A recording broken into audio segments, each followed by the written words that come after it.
चाय की टपरी। एक खौफनाक रात। गांव से लगभग 5 किलोमीटर दूर घने जंगल के किनारे एक पुरानी चाय की टपरी थी। उस टपरी का मालिक था रामू काका। लोग कहते थे कि उसकी बनाई चाय का स्वाद पूरे इलाके में सबसे अच्छा था। दिन में वहाँ हमेशा भीड़ लगी रहती, लेकिन जैसे ही रात के 10 बजे घड़ी बजती, रामू काका दुकान बंद कर देते। गांव वाले अक्सर कहते, रात के बाद उस टपरी के पास मत जाना, वहाँ कुछ ऐसा आता है जिसे इंसान नहीं देखना चाहता। लेकिन किसी ने कभी सच जानने की कोशिश नहीं की। एक दिन शहर में 4 दोस्त अमन, रोहित, समीर और करण घूमने के लिए उस गांव में आए। उन्होंने गांव वालों से उस रहस्यमयी टपरी की कहानी सुनी। चारों ने हंसते हुए कहा, यह सब अंधविश्वास है, आज रात वहीं चाय पीकर दिखाएंगे। गांव वालों ने लाख मना किया, लेकिन वे नहीं माने। रात के ठीक 11 बजे चारों बाइक लेकर जंगल की ओर निकल पड़े। जंगल में अजीब सन्नाटा था।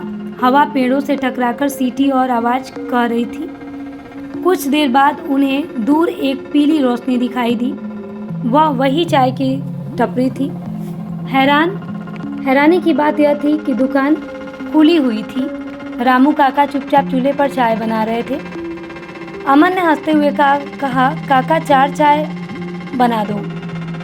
रामू काका ने बिना उसकी ओर देखे धीमी आवाज में कहा, चाय मिल जाएगी, लेकिन जो भी हो पीछे मुड़कर मत देखना। चारों दोस्त हंस पड़े। कुछ ही मिनटों में उन्हें गर्मा गर्म चाय मिल गई। जैसे ही उन्होंने पहला घूंट लिया, अचानक चारों तरफ की आवाजें बंद हो गई। न हवा, न झिंगुर, न पत्तों की सरसराहट। पूरा जंगल बिल्कुल शांत हो गया। उसी समय पीछे से किसी औरत के रोने की आवाज आई, बचाओ। करण ने पीछे देखने की कोशिश की। रामू काका जोर से चिल्लाए, मत देखो। लेकिन करण ने उनकी बात नहीं मानी। जैसे ही उसने पीछे देखा, उसका चेहरा सफेद पड़ गया। वहाँ एक औरत खड़ी थी। उसके लंबे काले बाल जमीन तक लटक रहे थे। चेहरा पूरी तरह खून से सना था और उसकी आंखें पूरी तरह सफेद थी। वह मुस्कुरा रही थी। अगले ही पल वह गायब हो गई। करण कांपने लगा। वो यही थी, लेकिन बाकी दोस्तों को कुछ नहीं दिखा। रामू काका बोले, अब बहुत देर हो चुकी है। इतना कहते ही टपरी की लालटेन अपने आप बुझ गई। पूरा इलाका अंधेरे में डूब गया। फिर चारों तरफ कदमों की आवाज। ऐसा लग रहा था कि कोई धीरे धीरे उनकी ओर बढ़ रहा है। अमन ने मोबाइल की टार्च जलाई, लेकिन टार्च बार बार अपने आप बंद होने लगी। अचानक समीर चीख पड़ा।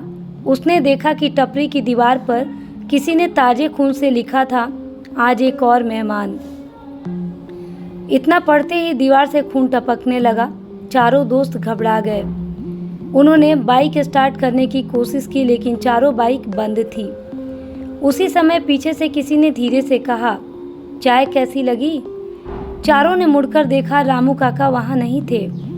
उनकी जगह वही सफ़ेद आंखों वाली औरत थी। उनके हाथ से चाय का कप था। वह मुस्कुरा कर बोली, अब हमेशा यही रहना। अचानक उसकी गर्दन 360 डिग्री घूम गई। चारों दोस्त चीखते हुए जंगल की ओर भागे, लेकिन जितना भागते उन्हें वही चाय की टपरी फिर सामने दिखाई देती, जैसे जंगल उन्हें बाहर जाने ही नहीं दे रहा था। समीर रोने लगा, हम बचेंगे नहीं। तभी दूर मंदिर की घंटी सुनाई दी। रामू काका अचानक फिर दिखाई दिए। उन्होंने चारों को एक लाल धागा दिया और बोले, इसे हाथ से मत छोड़ना और मेरे पीछे पीछे चलते रहना। चारों ने वैसा ही किया। वे धीरे धीरे जंगल से बाहर निकलने लगे, लेकिन पीछे से वही औरत चीख रही थी। उसकी आवाज़ इतनी भयानक थी कि कानों से खून आने लगा। फिर भी उन्होंने पीछे नहीं देखा। कुछ देर बाद वे गांव पहुंच गए। सुबह होने पर चारों ने राहत की सांस ली। वे तुरंत रामू काका को धन्यवाद देने टपरी पहुंचे। लेकिन वहाँ कोई टपरी भी नहीं थी, सिर्फ टूटी हुई दीवारें और जले हुए चूल्हे के निशान थे। पास खड़े एक बुजुर्ग ने बताया, बेटा, रामू काका की मौत को 20 साल पहले हो गई थी। चारों के पैरों तले जमीन खिसक गई, लेकिन कल रात तो उन्होंने हमें चाय दिया था। बुजुर्ग ने गहरी सांस ली और कहा, 20 साल पहले इसी टपरी पर एक औरत की सड़क हादसे में मौत हो गई थी। उसकी बेचैन आत्मा हर रात यहाँ आने वालों को अपना शिकार बनाती है। कहते हैं रामू काका मरने के बाद भी लोगों को बचाते हैं। चारों दोस्त बिना कुछ बोले शहर लौट गए। उन्होंने कभी उस रात की बात किसी से नहीं की, लेकिन कहानी यहीं ख़त्म नहीं हुई। करीब 1 महीने बाद अमन अपने घर बैठा था। रात के ठीक 11 बजे उसके दरवाजे पर दस्तक हुई। ठक ठक ठक ठक। उसने दरवाज़ा खोला। बाहर कोई नहीं था। नीचे ज़मीन पर एक मिट्टी का कुल्हड़ रखा था। उसमें से गरम गरम चाय की भाप निकल रही थी। कुल्हड़ के नीचे एक पर्ची रखी थी। उस पर लिखा था, फिर से चाय पीने आओ।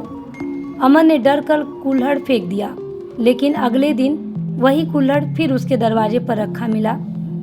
अब वह रोज होने लगा। जहाँ भी वह जाता उसे चाय की खुशबू आने लगी। रात में उसे वही सफ़ेद आंखों वाली औरत दिखाई देती। धीरे धीरे उसकी तबीयत बिगड़ने लगी। एक रात उसने सपना देखा कि वह फिर उसी टपरी पर बैठा है। रामू काका चाय बना रहे हैं। उन्होंने बिना उसकी तरफ देखे कहा, इस बार मैं तुम्हें नहीं बचा पाऊंगा। अमन चीख कर उठ बैठा। कमरे में तेज चाय की महक फैली हुई थी और उसकी मेज पर एक गरम कुल्हड़ रखा हुआ था, जिससे अभी भी भाप उठ रही थी। उसने कांपते हाथों से कुल्हड़ उठाया। अंदर एक कागज था। उस पर सिर्फ एक ही पंक्ति लिखी थी, आज रात तुम्हारी आखिरी चाय है। सुबह जब उसके परिवार वाले कमरे में पहुंचे, कमरा खाली था। न अमन, न कोई निशान, बस मेज पर रखा एक आधा भरा कुल्हड़ और उसके किनारे पर उभरती एक नई लिखावट। अगले मेहमान का इंतजार है। दोस्तों, कहानी यही ख़त्म नहीं होती। कहानी का अगला पार्ट देखने के लिए आप हमारे चैनल से जुड़े रहें। अगर आपको ये कहानी अच्छी लगी तो इसे लाइक, शेयर, सब्सक्राइब और हाइप करना न भूलें। धन्यवाद।